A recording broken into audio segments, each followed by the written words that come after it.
ದರ್ಶನ್ ಜಾಮೀನು ಅರ್ಜಿಯ ವಿಚಾರಣೆ ನಡೀತಾ ಇದೆ ಸೆಷನ್ಸ್ ಕೋರ್ಟ್ನಲ್ಲಿ. ಹಿರಿಯ ವಕೀಲ ಸಿವಿ ನಾಗೇಶ್ ದರ್ಶನ್ ಪರ ವಾದ ಮುಂದುವರಿಸಿದ್ದಾರೆ. ಮಲ್ಲಿಕಾರ್ಜುನ್ ಹೇಳಿಕೆಯನ್ನು ಕೂಡ ಸಿವಿ ನಾಗೇಶ್ ಅವರು ಉಲ್ಲೇಖ ಮಾಡ್ತಾರೆ.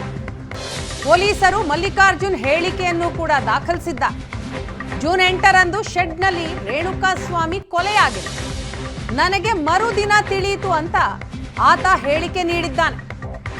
ಈತನನ್ನ ಐ ವಿಟ್ನೆಸ್ ಅಂತ ಚಾರ್ಜ್ ಶೀಟ್ ನಲ್ಲಿ ತೋರಿಸಲಾಗಿದೆ.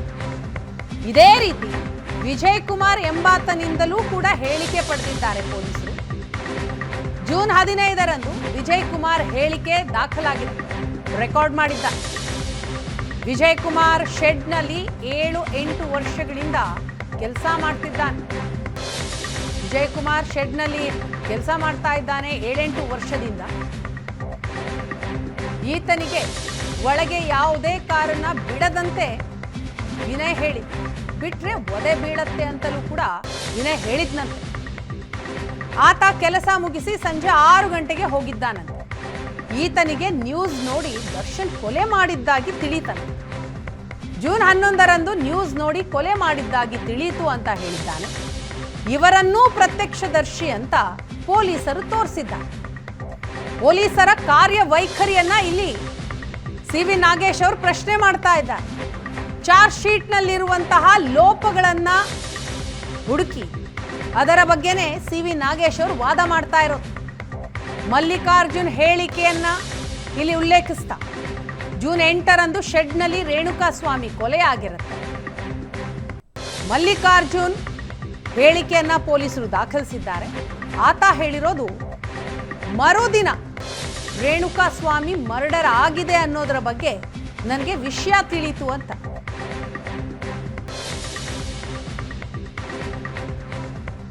ಜೂನ್ 15ರಂದು ವಿಜಯ್ ಕುಮಾರ್ ಹೇಳಿಕೆಯನ್ನ ದಾಖಲಿಸಿಕೊಳ್ತಾರೆ ಪೊಲೀಸರು. ವಿಜಯ್ ಕುಮಾರ್ ಶೆಡ್ನಲ್ಲಿ 7-8 ವರ್ಷದಿಂದ ಕೆಲಸ ಮಾಡ್ತಾ ಇರುವ ವ್ಯಕ್ತಿ. ಈತನಿಗೆ ಒಳಗೆ ಯಾವುದೇ ಕಾರನ್ನ ಬಿಡಬಾರ್ದು ಅಂತ ವಿನಯ್ ಹೇಳಿದ್ನ, ಬಿಟ್ರೆ ಒದೆ ಬೀಳುತ್ತೆ ಅಂತಲೂ ಕೂಡ ಹೇಳಿದ್ನಂತೆ ವಿನಯ್. ಆತ ಕೆಲಸ ಮುಗಿಸಿ ಸಂಜೆ 6 ಗಂಟೆಗೆ ಹೋಗಿದ್ದಾನಂತೆ. ಈತನಿಗೆ ನ್ಯೂಸ್ ನೋಡಿ ದರ್ಶನ್ ಕೊಲೆ ಮಾಡಿದ್ದಾಗಿ ತಿಳಿಯಿತಂತೆ ವಿಷಯ. ಜೂನ್ 11ರಂದು ನ್ಯೂಸ್ ನೋಡಿ ಕೊಲೆ ಮಾಡಿದ್ದಾಗಿ ತಿಳಿಯಿತು ಅಂತ ಆತ ಸ್ಟೇಟ್ಮೆಂಟ್ ಅನ್ನ ಕೊಟ್ಟಿದ್ದಾನೆ. ಆತನನ್ನೂ ಕೂಡ ಪ್ರತ್ಯಕ್ಷದರ್ಶಿಯನ್ನಾಗಿ ಪೊಲೀಸರು ತೋರಿಸಿದ್ದಾರೆ.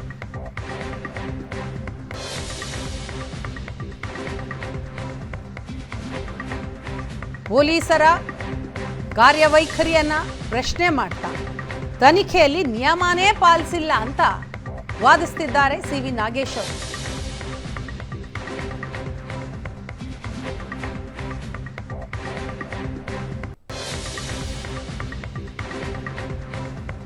ತನಿಖಾಧಿಕಾರಿ ಏನೆಲ್ಲ ಮಾಡಿದ್ದಾರೆ ಡೈರಿಯಲ್ಲಿ ಉಲ್ಲೇಖ ಮಾಡಬೇಕು. 161 ಅಡಿ ಹೇಳಿಕೆಯನ್ನ ದಾಖಲು ಮಾಡಿದ್ದಾರೆ. ಪೊಲೀಸರ ರಿಮಾಂಡ್ ಅರ್ಜಿಯಲ್ಲಿನ ಲೋಪ ಏನಿದೆ ಅದನ್ನ ಆಧರಿಸಿ ಸಿವಿ ನಾಗೇಶ್ ಅವರು ವಾದ ಮಾಡ್ತಾ ಇದ್ದಾರೆ. ಸುಪ್ರೀಂ ಕೋರ್ಟ್ ಆದೇಶವನ್ನೇ ಇಲ್ಲಿ ಉಲ್ಲಂಘನೆ ಮಾಡಲಾಗಿದೆ.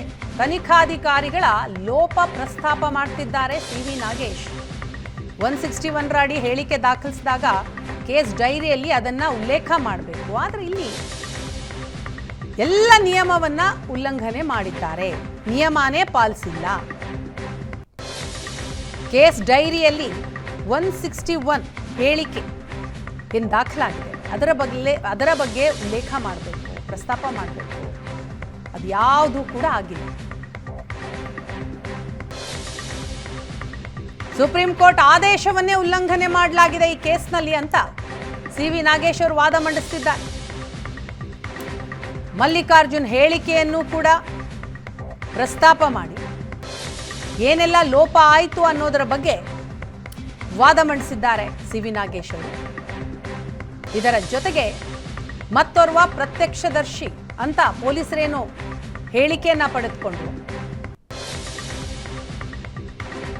ವಿಜಯ್ ಕುಮಾರ್ ಆತನ ಹೇಳಿಕೆಯ ಕುರಿತಾಗಿಯೂ ಕೂಡ ಪ್ರಸ್ತಾಪ ಮಾಡಿದ್ದಾರೆ. ಐ ವಿಟ್ನೆಸ್ ಅಂತ ಚಾರ್ಜ್ ಶೀಟ್ ನಲ್ಲಿ ಉಲ್ಲೇಖ ಮಾಡ್ತಾರೆ. ಹಾಗೆ ವಿಜಯ್ ಕುಮಾರ್ 7-8 ವರ್ಷದಿಂದ ಕೆಲಸ ಮಾಡ್ತಿದ್ದಾನೆ. ಈತನಿಗೆ ಶೆಡ್ ಒಳಗೆ ಯಾವುದೇ ಕಾರನ್ನ ಬಿಡಬಾರದು ಅಂತ ವಿನಯ್ ಆರ್ಡರ್ ಮಾಡ್ತಾನಂತೆ. ಒಂದು ವೇಳೆ ಬಿಟ್ರೆ ಒದೆ ಬೀಳುತ್ತೆ ಅಂತಲೂ ಕೂಡ ಹೇಳಿದ್ನಂತೆ ವಿನಯ್.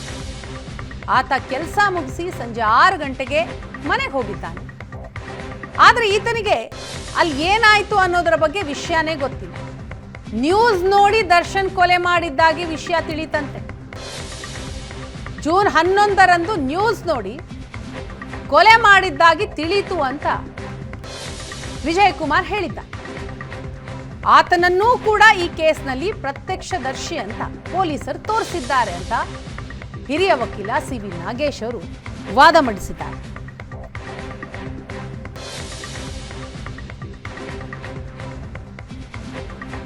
ಇನ್ನು ಈ ಕೇಸ್ನಲ್ಲಿ ಹೇಗೆಲ್ಲ ತನಿಖೆ ಆಯಿತು, ಏನೆಲ್ಲ ಲೋಪ ಆಯಿತು, ಎಲ್ಲೆಲ್ಲಿ ನಿಯಮವನ್ನ ಉಲ್ಲಂಘನೆ ಮಾಡಲಾಯಿತು, ಎಲ್ಲದರ ಬಗ್ಗೆಯೂ ಕೂಡ ನಾಗೇಶ್ ಅವರು ಪ್ರಸ್ತಾಪ ಮಾಡಿದ್ದಾರೆ.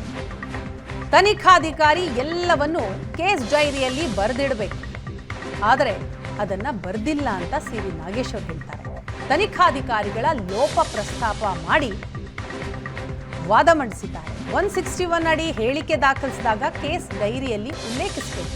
ಆದರೆ ಇಲ್ಲಿ ಸುಪ್ರೀಂ ಕೋರ್ಟ್ ಆದೇಶವನ್ನೇ ಪಾಲನೆ ಮಾಡಿಲ್ಲ ಅಂತ ಸಿ.ವಿ. ನಾಗೇಶ್ ಅವರು ವಾದ ಮಂಡಿಸಿದ್ದಾರೆ.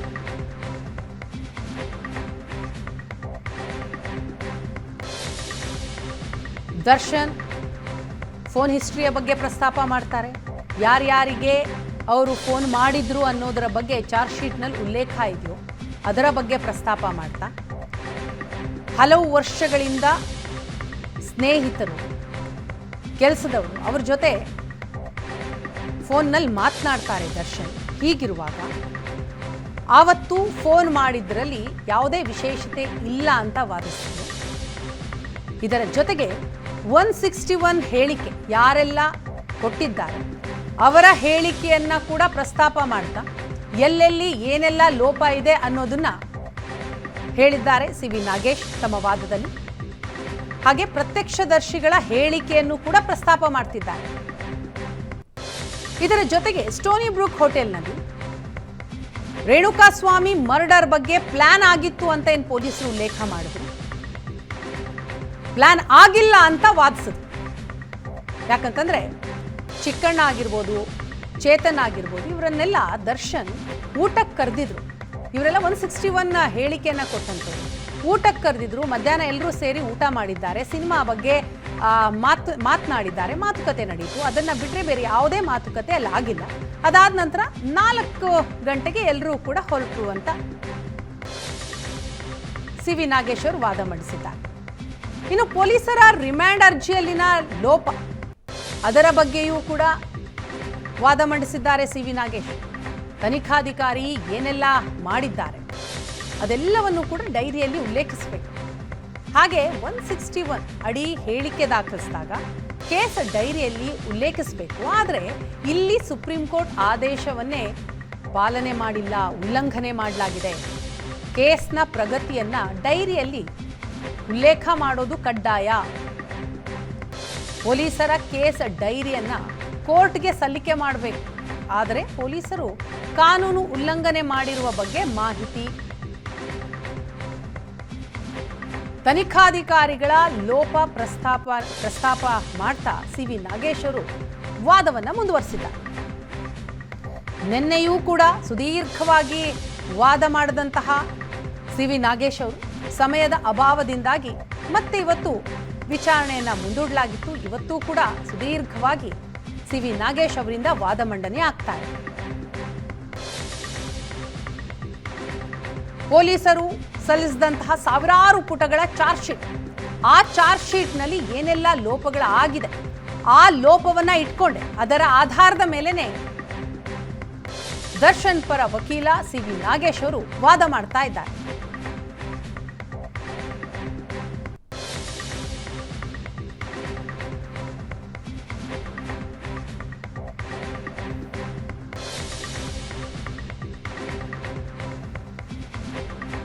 ಸೆಷನ್ಸ್ ಕೋರ್ಟ್ನಲ್ಲಿ ನಡೀತಾ ಇರುವಂತಹ ವಾದ ಇದು. ದರ್ಶನ್ ಜಾಮೀನು ಅರ್ಜಿ ವಿಚಾರಣೆ ಆಗ್ತಾ ಇದೆ. ಸಿವಿ ನಾಗೇಶ್ ಅವರು ವಾದ ಮಂಡಿಸ್ತಾ ಇದ್ದಾರೆ. ಸುದೀರ್ಘವಾದಂತಹ ವಾದ ಮಂಡನೆ ಆಗ್ತಾ ಇದೆ. ತನಿಖಾಧಿಕಾರಿಗಳ ಲೋಪವನ್ನ ಪ್ರಸ್ತಾಪ ಮಾಡ್ತಿದ್ದಾರೆ ಸಿವಿ ನಾಗೇಶ್. ಪೊಲೀಸರ ರಿಮ್ಯಾಂಡ್ ಅರ್ಜಿಯಲ್ಲಿನ ಲೋಪ ಆಧರಿಸಿ ವಾದ ಮಂಡನೆ ಆಗ್ತಾ ಇದೆ.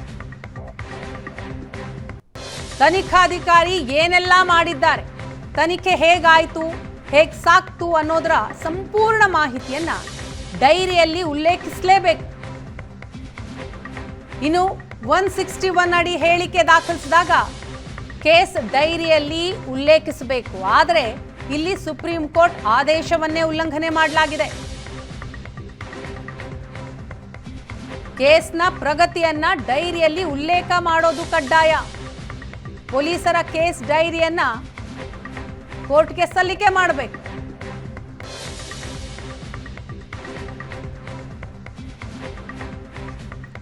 ಆದರೆ ಪೊಲೀಸರು ಕಾನೂನು ಉಲ್ಲಂಘನೆ ಮಾಡಿರುವ ಕುರಿತಾಗಿ ಮಾಹಿತಿನೇ ಕೊಟ್ಟಿಲ್ಲ. ತನಿಖಾಧಿಕಾರಿಗಳ ಲೋಪ ಏನೆಲ್ಲ ಇದೆ ಅನ್ನೋದನ್ನ ಪ್ರಸ್ತಾಪಿಸಿ ಸಿವಿ ನಾಗೇಶ್ ವಾದ ಮಂಡಿಸುತ್ತಿದ್ದಾರೆ.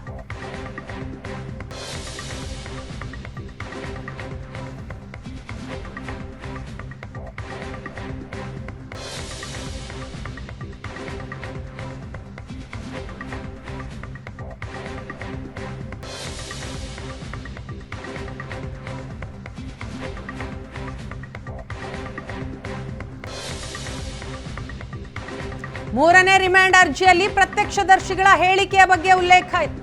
ಈ ಬಗ್ಗೆ ಕೇಸ್ ಡೈರಿಯಲ್ಲಿ ಯಾಕೆ ಉಲ್ಲೇಖ ಮಾಡಿಲ್ಲ ಅಂತಲೂ ಸಿವಿ ನಾಗೇಶ್ ಅವರು ಪ್ರಶ್ನೆ ಮಾಡಿದ್ದಾರೆ.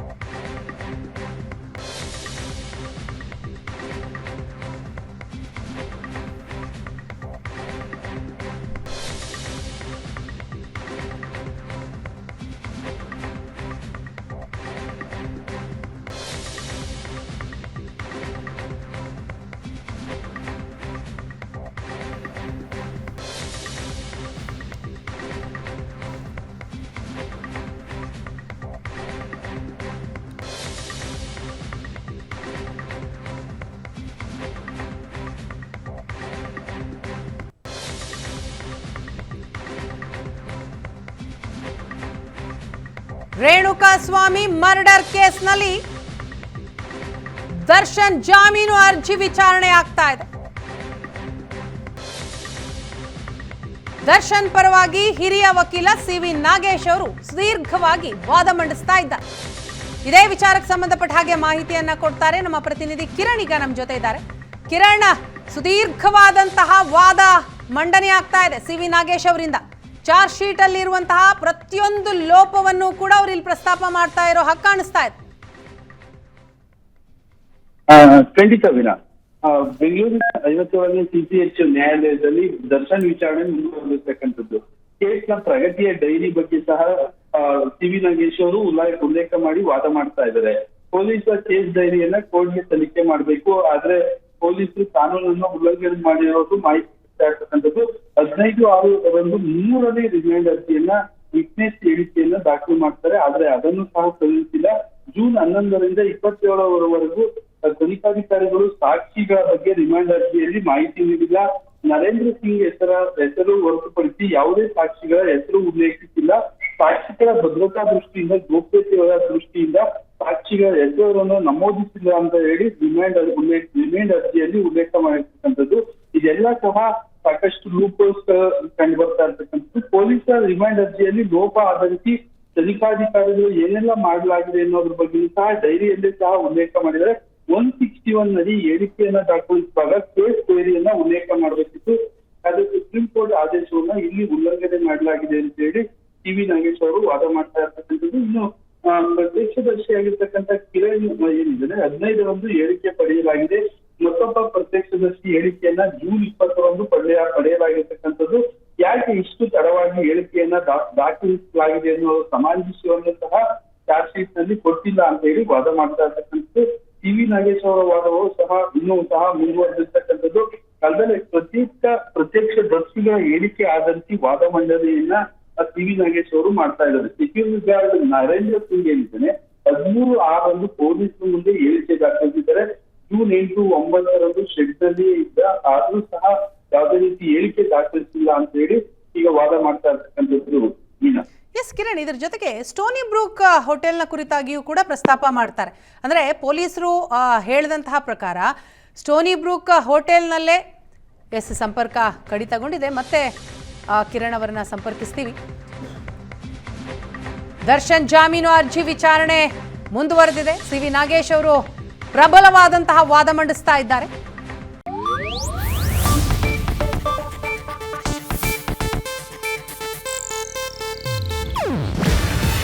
ಇದು ಏಷ್ಯಾನೆಟ್ ನ್ಯೂಸ್ ನೆಟ್ವರ್ಕ್ ಪ್ರಸ್ತುತಿ. ನೀವು ನೋಡ್ತಿದ್ದೀರಾ ಏಷ್ಯಾನೆಟ್ ಸುವರ್ಣ ನ್ಯೂಸ್.